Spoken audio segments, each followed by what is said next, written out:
Do you think censoring Andrew Tate will actually stop his message? Why or why not? So you can answer this as simply as yes, I do, or no, I don't, and then give a simple reason, or maybe you have a much longer reason. We could just start with that, and then we're gonna just peel the layers back. So let's start with Sway. What's up, Sway? What do you think? Heck no, bro. Like it's just like on the left, when they got outraged about how black people have been, treated and recognize that there's a clear agenda against them, you know, they're going to be more outraged. And this is how on this side now, the whole quote unquote right pill or red pill or right or conservative, whatever the fuck you want to label it. Um, it's the exact opposite in the sense that there's a clear agenda that they're trying to censor a certain narrative. And all that does is pump fuel to the flame to the people who now recognize, and it's clear as day, that you guys censored someone based off of, talking points or entertainment value or whatever the fuck.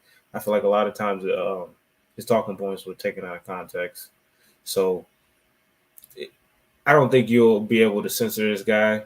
I think his message is probably going to grow even stronger. He has probably a good 250,000 loyal subscribers. I think in the next year he'll probably have 1 million to 2 million. You know what I mean? So wherever he goes, it doesn't matter what platform he goes. I think that's how many views he's going to be pulling. He can be on Twitch, he can be on YouTube, he can be on Rumble, he can be on motherfucking if Bing or Facebook Live or whatever the fuck. Any of these platforms, he's going to get views, and it's just going to keep growing.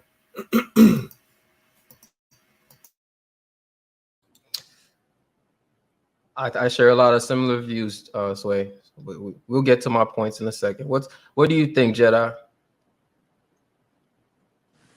Well, I think more. I kind of see it more on a grander scale because I think his messages are kind of relevant to me.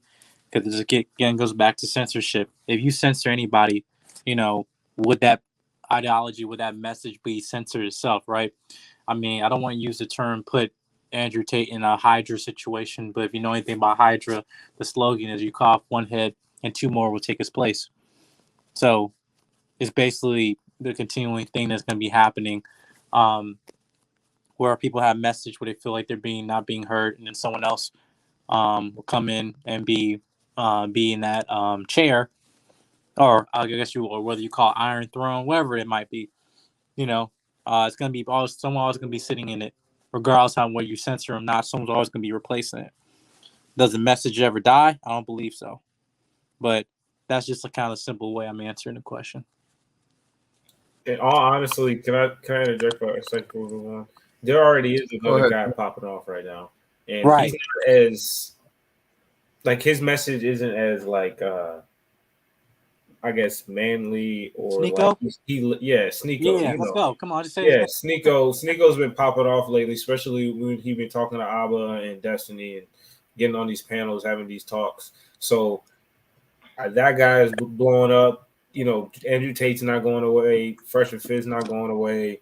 I mean, I can think of a handful of people that are just still going to be booming. Like, we might not get too super booming because we're not super radical. We actually can think for ourselves.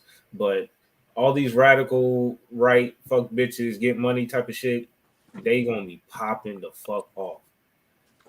Okay. Cam, what do you think? I agree with Jedi and Sway.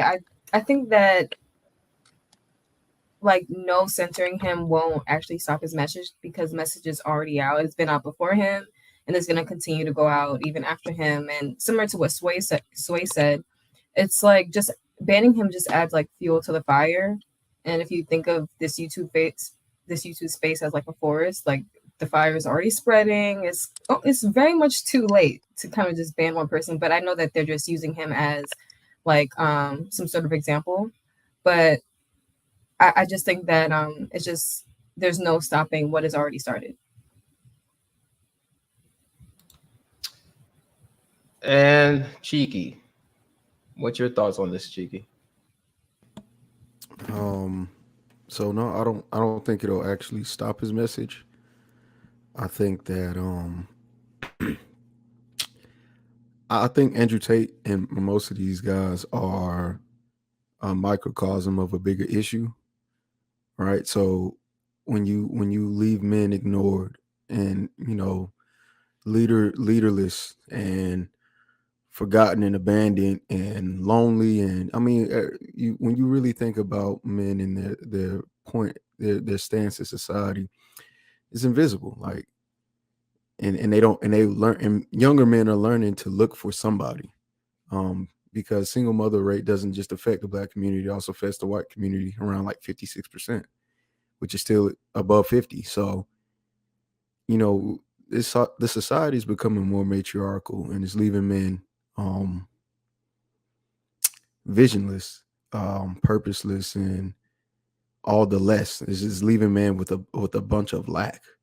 And so somebody's going to step in, and everybody from the left or everybody who's a part of this political correctness, PC, cancel culture, they're not going to be approving of it.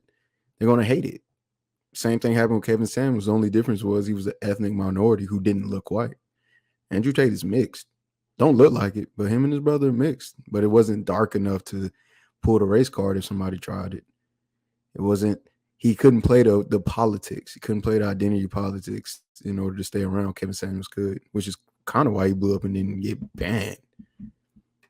But yeah, it's not going nowhere. This is a huge issue, and the more you keep ignoring men and young boys' issues, the more this is going to be a monster, and y'all are going to really hate what the outcome is. I don't know if the name is banned now, but patriarchy, Eric, his stance on women are the enemy, you'll see a lot more of that before you see the calmer side of things.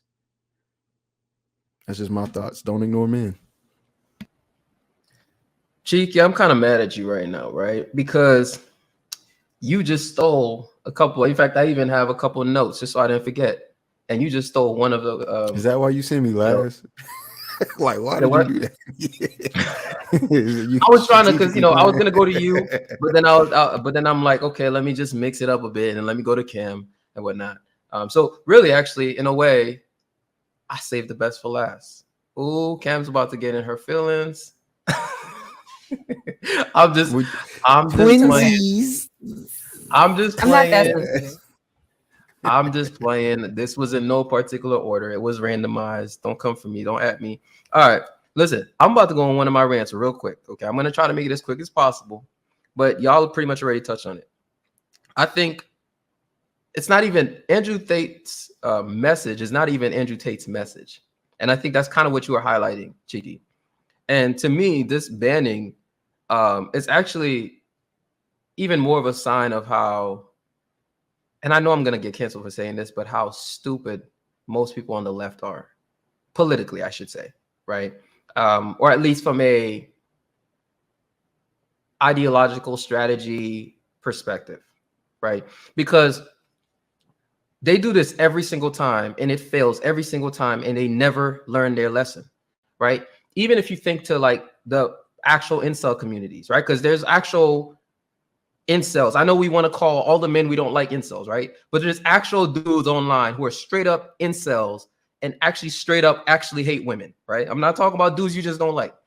And what has happened when you silence those incels or when you ban them and push them off of platforms, guess what they do? They go to 4chan, right? They go to 4chan where you cannot ban them, where now they can just push whatever and you have no say in it. And what it seems to me that the left can never understand. And I'm not trying to say that only the left tries to silence people, but I think the left is the most disproportionately, like overwhelmingly is the worst at this. Absolutely, right? Is every time you try to silence the people that you don't like, you do the exact opposite.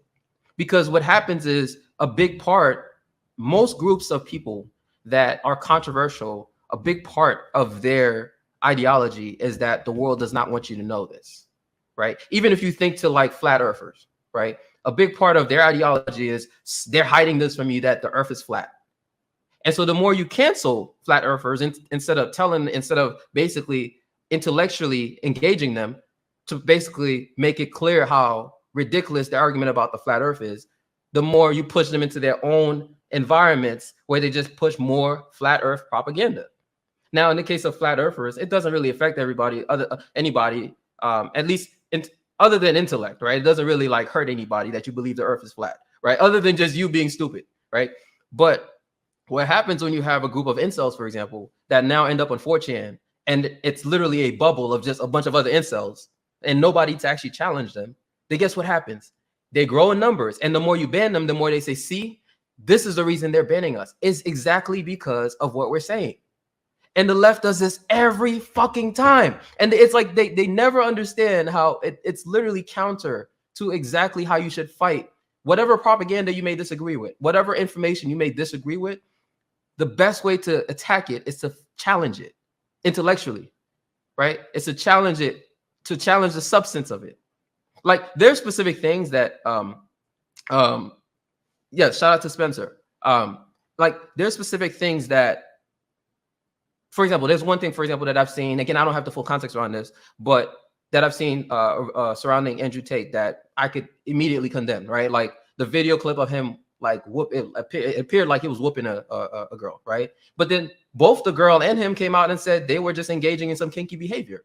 The girl said that herself, right? So, you know, kink shaming is a thing, right? On the left. So, or I guess so you should we shame them, right? Because if the girl is saying she was not harmed, it was part of that whole kinky situation, right? Then you can't even be mad at that. But to me, I would say that's one thing I can think of where I will condemn this because I don't condone a man, you know, beating on a woman in any way, right? But if it was their kind of kink, it's not my business, right? But when it comes to a lot of his ideology, frankly, I think what a lot of people are missing, they want to call it misogynistic, but what they're missing is exactly what you highlighted, Cheeky, is the fact that a lot of young men especially have been ignored for the longest, right? They've been ignored. They haven't had a voice. And when you see, for the same reason why Kevin Samuels blew up, as you guys correctly highlighted, is that when you see a man finally saying things that you've thought about, that is in your mind, right, that you felt afraid to say, that you know if you actually say this, you will get canceled. But then you see this man brave enough, courageous enough to make the stance, to risk getting canceled, to risk having their lives ruined, right? To spread the message that you've already been thinking about. People don't understand that the more you silence it, the more you're proving the damn point. Because the very issue, the very nature of the issue, the very nature of why his message spread like wildfire is literally because so many men have felt silence. So much of his message is exactly something that men, and especially younger men, can identify with. And at a minimum can look up to.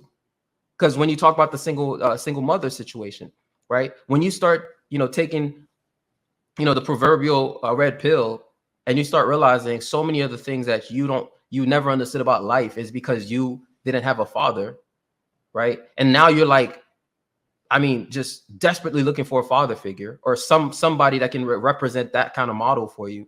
And you find somebody like Andrew Tate, right?